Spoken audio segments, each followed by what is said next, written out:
BTR একৰ্ডৰ যেটো দেখা পাইছো 6.2 the 6.3 একৰ্ডৰ বা ডোপাত যে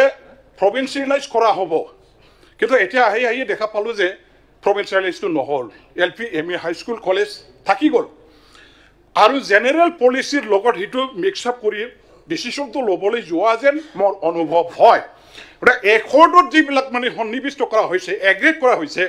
that should not be treated as the মানে জেনেৰেল সাবজেক্ট আজিৰ আমাৰ কাৰণে এটা হিষ্ট্ৰিকেল এটা এচিভমেন্ট এণ্ড ডেভেলপমেন্ট বুলি মই ক'ব খুজিছো অসমৰ বিধানসভাৰ আজি অধিৱেশন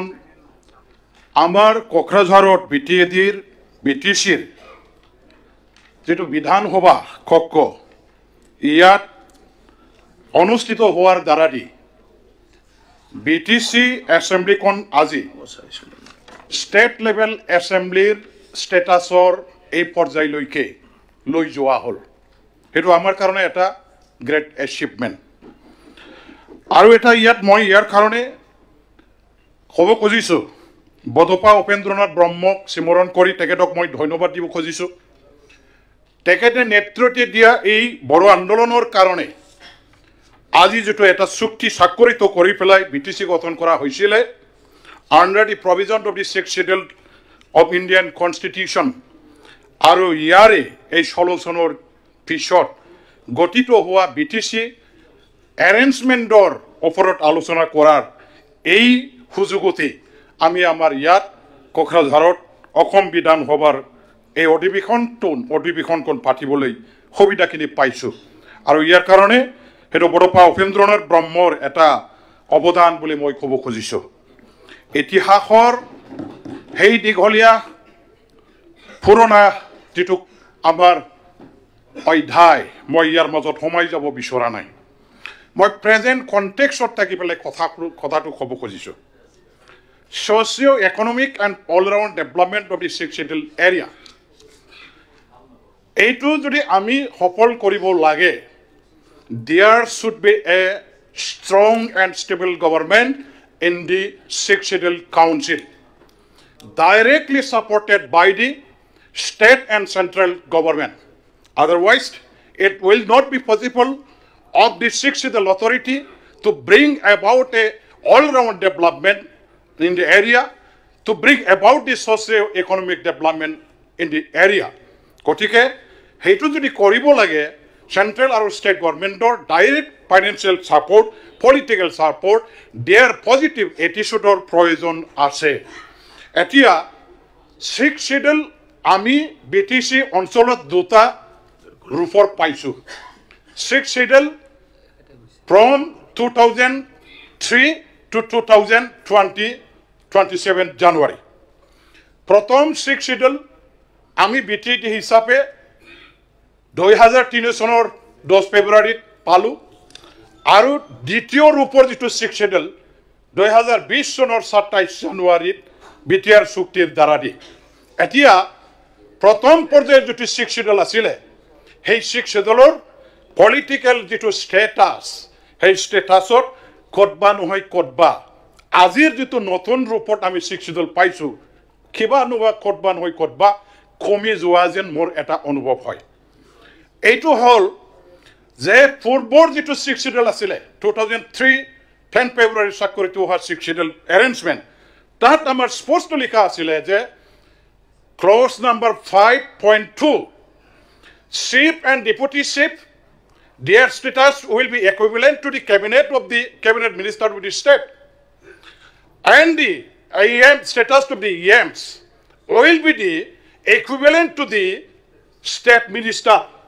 কিন্তু আচৰিত কথা হল যে 2020 চনৰ 27 জানুৱাৰীত হোৱা চুক্তি যেটো বিটিআৰ ইয়াৰ দ্বাৰা দি ইএম বিলাকৰ স্ট্যাটাস কি অৱস্থাত আছে আমি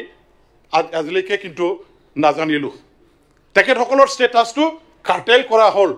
এবলিশ কৰা হল কাৰণ সিএমৰ যেটো আমাৰ চিফ এক্সিকিউটিভ মেম্বাৰৰ স্ট্যাটাসটো গভৰ্নমেন্টে নতুনকৈ নটিফাইড কৰিলে নটিফাইড কিয় কৰিব লগা হল দ্যাট মিন্স এইটো এটা এবলিশ হৈছিল যাৰ কাৰণে নতুনকৈ তাতে নোটিফিকেশন দিয়াৰ দ্বাৰা দি ভাল ৰাখিব লগা হল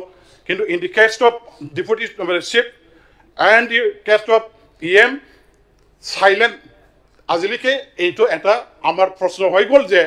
তেওঁলোকৰ ৰাজ্যিক পৰ্যায়ৰ যিটো ষ্টেটাছ আছিলে যিটো অৰিজিনেল 6 শিডিউলত আমি 2003 পাইছিলোঁ সেইটো এতিয়া ভাল আছেনে নাই গভৰ্ণমেণ্টে সেইটো মানে স্পষ্ট কৰিব লাগে যদি নাই আমাক মানে ঘূৰাই দিব লাগে তেতিয়া আমি ভাবিবলৈ ল'ম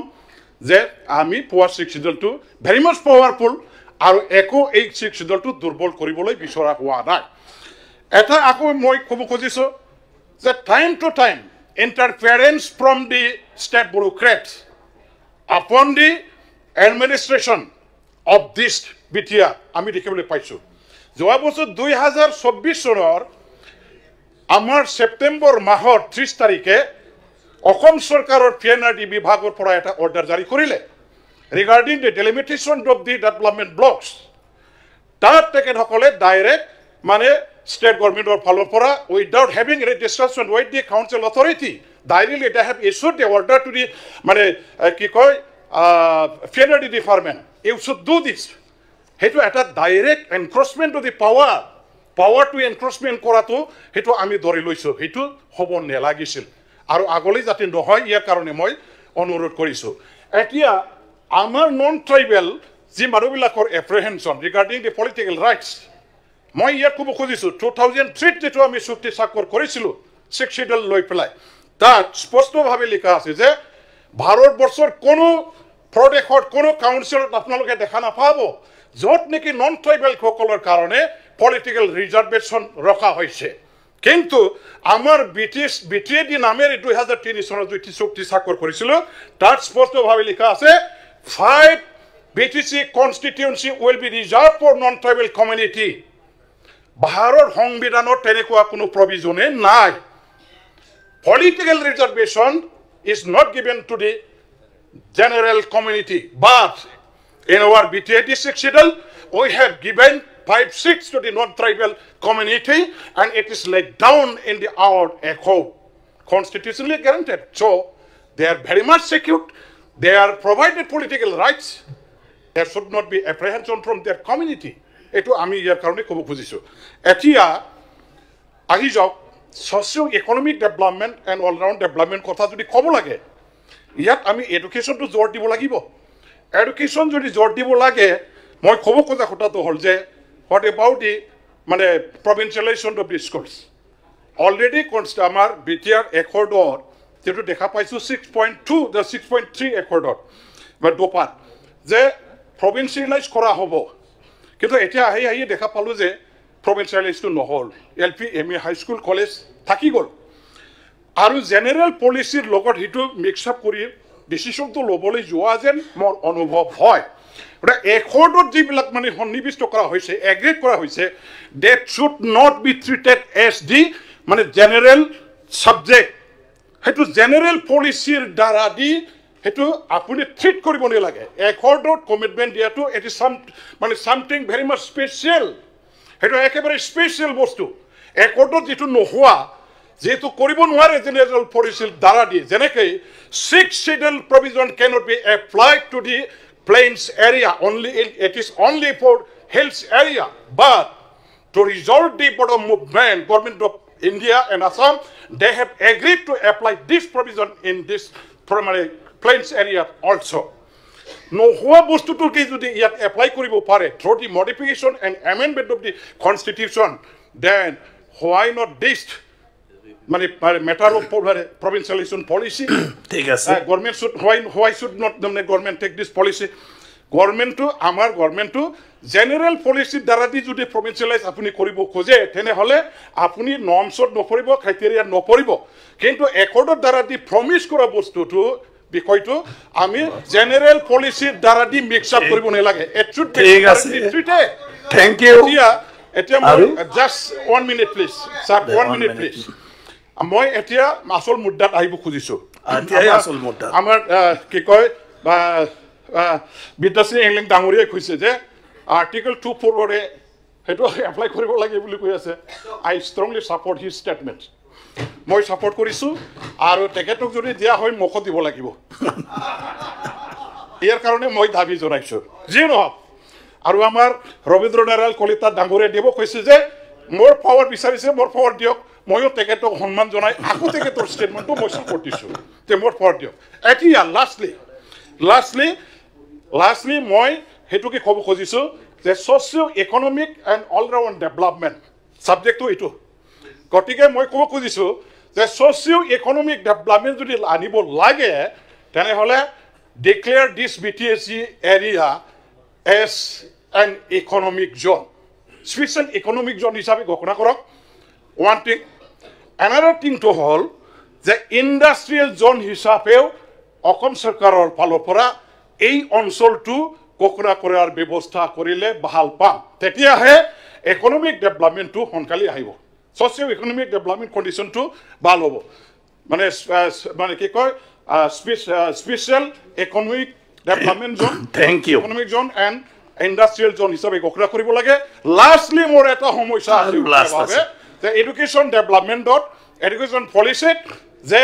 2017-18 চনৰ পৰাই অসম বিধানসভাৰ মজিয়াত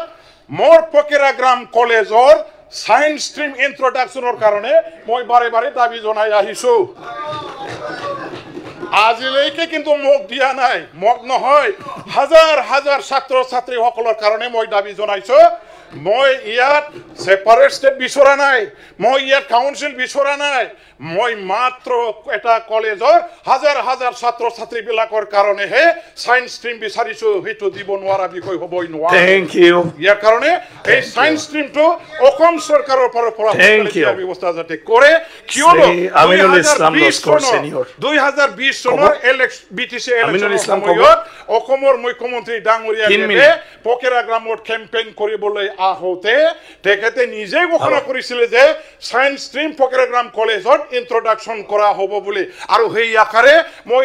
আজিলৈকে দাবী জনাই আছোঁ 2017-18 পৰা আজিলৈকে দিব বুলি কয় আজিলৈকে দিয়া নাই মোৰ ছাত্ৰ ছাত্ৰীসকলে কি ওপৰত